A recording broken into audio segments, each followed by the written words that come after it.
মজুরি দিও আমার মাননী বৃদ্ধি করো আমার মাননী বৃদ্ধি করো মাননীয় আমাক মুকুলাই দিও মাননীয় আমাক মুকুলাই দিও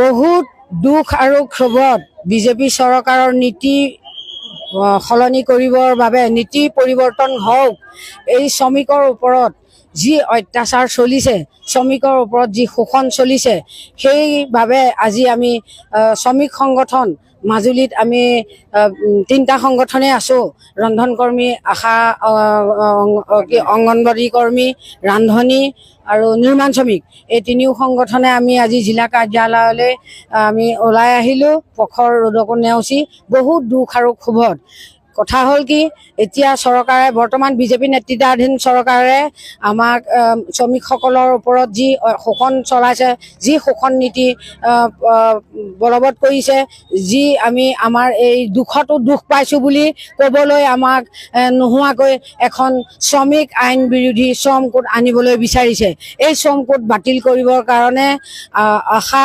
অংগনবাড়ী ৰন্ধন কৰ্মচাৰীসকলক নিয়মীয়া কৰ্মচাৰী হিচাপে স্বীকৃতি দিবৰ বাবে কাৰণ কেলে অংগনবাড়ী কৰ্মী ICDSটো বৰ্তমান 50 বছৰ বেছি অতিক্ৰম কৰিছে যোৱা 25 চনতে তৎসত্ত্বেও আজিলৈকে সংবিধান অনুযায়ী আমি ভাবিছোঁ মানে 50 বছৰ হোৱাৰ পিছত চৰকাৰীকৰণ কৰিব লাগে কিন্তু হ'লেও আমাক চৰকাৰীকৰণ আজিলৈকে কৰা নাই আমাক সামান্য এটা মাননি দি থৈ দিছে এই সামান্য মাননি আমি বহু আন্দোলন বিন্দোলন কৰাৰ পিছত যোৱা অক্টোবৰ মাহত আমাক 1500 টকা এটা বঢ়াই দিলে তাকো বহু জিলাত এতিয়াও পাবলৈ সক্ষম হোৱা নাই কিন্তু আমি ভাবিছিলোঁ আমাক একোটা পৰিয়াল চলিব পৰাকৈ এটা মাননি দিয়ক যেতিয়ালৈকে আমাক চৰকাৰী কৰ্মচাৰী হিচাপে স্বীকৃতি নিদিয়ে মাননি সলনি মজুৰি নিদিয়ে কিন্তু এই চৰকাৰে এই শ্ৰমিক বিৰোধী শোষণ বিজেপি নেতৃত্বাধীন চৰকাৰে আমাৰ কথাক শ্ৰমিকসকলক কোনো ধৰণৰ মানে কথাক দুখক কোনো ভূক্ষেপেই নকৰে সেই লৈ পেলাই আৰু এতিয়া বৰ্তমান যিটো আমাৰ সৌসিদিনা শিৱসাগৰ জিলাত যিটো সমস্যা হৈ গ'ল বানপানীৰ সমস্যা এই সমস্যা মাজুলীত এনেকুৱা ধৰণৰ সমস্যা বহুবাৰ হৈ গৈ আছে এই সমস্যা ৰাষ্ট্ৰীয় সমস্যা হিচাপে স্বীকৃতি দিব লাগে এই এটা আমাৰ মানে দাবী আৰু এনেধৰণৰ এতিয়া কৃষক শ্ৰমিকসকলে যিখিনি আমাৰ ফচল কৰে ফচলৰ গুটি খেতি কৰাৰ পিছত এই ফচলৰ গুটি আহে আৰু যি খেতি আমাৰ শস্য উৎপাদন হয় এই শস্যৰ উচিত মূল্য আমি শ্ৰমিকসকলে নাপাওঁ গতিকেলৈ এই বিভিন্ন ধৰণৰ কথাক লৈ এই নিৰ্মাণ শ্ৰমিকসকলে যি পেঞ্চনৰ এটা ব্যৱস্থা কৰিছে এই পেঞ্চনৰ ব্যৱস্থা 5000 টকা মাহিলী দিয়াৰ বাবে আমি এই দাবী জনাইছোঁ এনেধৰণৰ আমাৰ বিভিন্ন দাবী লৈ পেলাই আমি আজি এই প্ৰখৰ ৰ'দকো নেওচি আমি জিলা আয়ুক্ত কাৰ্যালয়লৈ ওলাই আহিছোঁ আমাৰ এই 3 সংগঠনে ধন্যবাদ আমি চৰকাৰক ক'ব বিচাৰিছোঁ যে আমাৰ আজি অংগনবাড়ী কৰ্মী আৰু সহায়িকাসকলে প্ৰতি মাহত আমি যিখিনি দৰমহা পাওঁ দৰমহা যিখিনি বুলি আচলতে শব্দটো ক'বলগীয়া নহয় আমি আজি 50 বছৰ অতিক্ৰম কৰাৰ পিছতো আমি অংগনবাড়ী কৰ্মীসকলে যিটো আমি মাননি পাব লাগে সেই মাননিটো আমি আজি ধৰি পোৱা নাই আমি চৰকাৰক দাবী জনাই আহিছোঁ যদিও আমাক কোনোদিনেই তেওঁলোকে মাহিয়া চকুৰে চাই আছে আমাৰ দৰমহাটো বৃদ্ধি কৰা নাই আমাক তেওঁলোকে কামৰ যিমান বোজা দিছে সেই বোজা আমি সহ্য কৰি আমি প্ৰতিটো বিভাগতে জড়িত হৈ আছোঁ আজি মানে ডাক্তৰৰ লগত জড়িত হৈ আছোঁ তালে মাতে আমি তালৈ যাব লাগে আমাৰ যিখিনি পোষণ টেকাৰত আমি কাম কৰিব লাগে সেইখিনিত বহুতেই কাম কৰিব লাগে কিশোৰী ভৰাব লাগে গৰ্ভৱতী ভৰাব লাগে ল'ৰা ছোৱালী ভৰাব লাগে তেওঁলোকক আমি ভৰোৱাৰ উপৰিও FRS কৰিব লাগে সেই FRSখিনি আমি কৰিবলৈ যাওঁতে অনেক অসুবিধা হয় তেওঁলোক মানে সময়ত আমি লগ নেপাওঁ আৰু সেইবিলাক আমি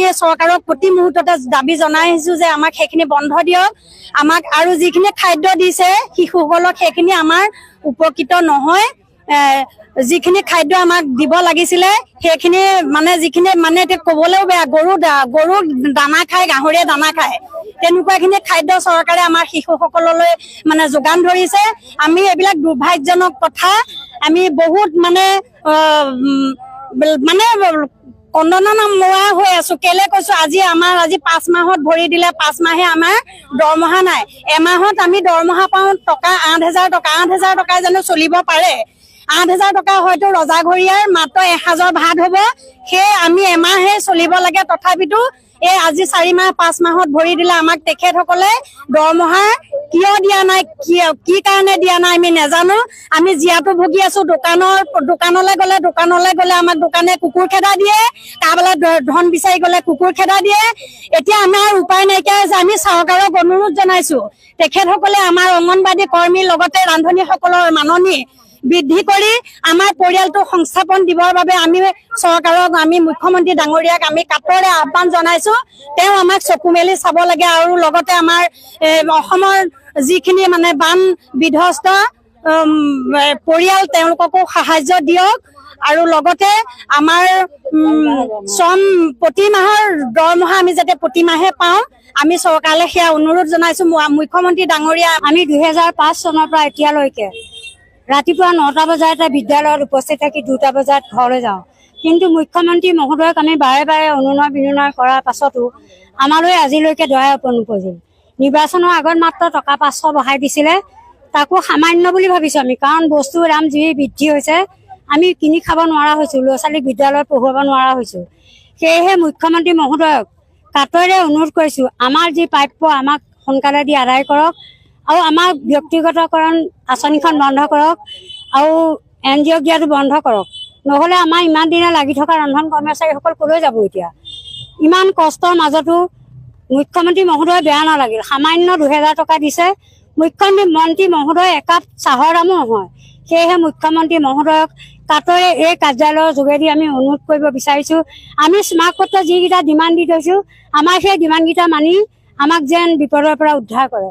মুখ্যমন্ত্ৰী ডাঙৰীয়াক এটাই অনুৰোধ জনাওঁ, তেখেতে আমাক যিটো আশা দিছিলে ভৱিষ্যত চৰকাৰ উন্নতিৰ কাৰণে, কিছুমান আশাত মানে টোপ যাচিছিলে, সেই টোপৰ পৰিৱৰ্তে আমাৰ মহিলাসকলে মানে চৰকাৰ গঠন কৰিছিলে। কিন্তু তেখেতে যেতিয়া এই চৰকাৰখন গঠন কৰাৰ পিছত আমালৈ কি কৰিলে, তেখেতে আমাক মাহীয়াই চকুৱে চালে। কিন্তু আমাৰ ৰান্ধনীসকললৈ তেখেতৰ দয়া কেতিয়াও নপৰিছিলে। 2005 পৰা আমি কৰ্মত ব্ৰতী হৈ আছো। 2005 পৰা আজি বৰ্তমান 2024 চন পালেহি। আমাৰ এই 23 বছৰে হ'ল। গতিকে আমাৰ এই মাননিটো কেতিয়াও মজুৰি হিচাপে তেখেতে দিব নোৱাৰিলে। পুৱা 9 বজাৰ পৰা আৰু প্ৰায় 2টা বজালৈ আমি বিদ্যালয়ত উপস্থিত থাকিব লাগে আৰু মধ্যাহ্ন ভোজনৰ অন্ন আমি বনালেও থাকিব লাগিব, নবনালেও থাকিব লাগিব। আৰু তেখেতে মানে যিটো আমাক দিব লাগে সেইটো আমাক তেনেমতে আমাক দিয়া নাইকিয়া, আমাক মাত্ৰ কৰ্ম কৰাইছেহে। কৰ্ম কৰোৱাৰ বিনিময়ত তেখেতে আমাক মজুৰি আজি পৰ্যন্ত দিব পৰা তেখেতে কেতিয়াও আমাক আগবাঢ়ি আহিব পৰা আমালৈ নাই। কিন্তু আশা দিয়ে, কিন্তু আমাৰ আশা পূৰণ কেতিয়াও নকৰে। এতিয়া ঘৰে ঘৰে দিছে, ধৰক চাহ তামোল খাই, যিসকলে বেয়া নাপাব, আপোনালোকৰ ভিতৰতে যদি কোনোবা আছে মই কৈছো, আপোনালোকে কেতিয়াও মোৰ প্ৰতি ক্ষোভ নাৰাখিব। যিহেতু তেখেতসকলে ঘৰতে বহি অৰুণোদয় আঁচনি সংগ্ৰহ কৰিব পাৰিছে, কিন্তু আমাৰ মধ্যাহ্ন ভোজনৰ কৰ্মীসকলে ইমান কৰ্ম কৰাৰ পিছতো আমাক অৰুণোদয় আঁচনিতো অন্তৰ্ভুক্ত হ'বলৈ আমাক নিদিয়ে। সেইটো কাৰণে আমি ক্ষোভিত। গতিকে শেষত মুখ্যমন্ত্ৰী ডাঙৰীয়াক এটাই অনুৰোধ জনাওঁ, আমাৰ যাতে এই কৰ্মীসকলক তেখেতে দয়া কৰে। দয়া মানে আমাৰ কৰ্ম অনুযায়ী আমাক মজুৰি যাতে 12 মাহৰ মজুৰি আমাক দিয়ে আৰু মাহৰ প্ৰথম সপ্তাহতে যাতে আমাৰ মজুৰি দি তেখেতে আমাক আদায় কৰে আৰু আমাৰ মনৰ আশা পূৰণ কৰে। 3টা সংগঠনে কি ক'ব, যদি চৰকাৰখন লাগে পুনৰ, এতিয়াতো হৈয়ে গ'ল, এইটো ভাঙিব পৰা কাৰো শক্তি নায়েই।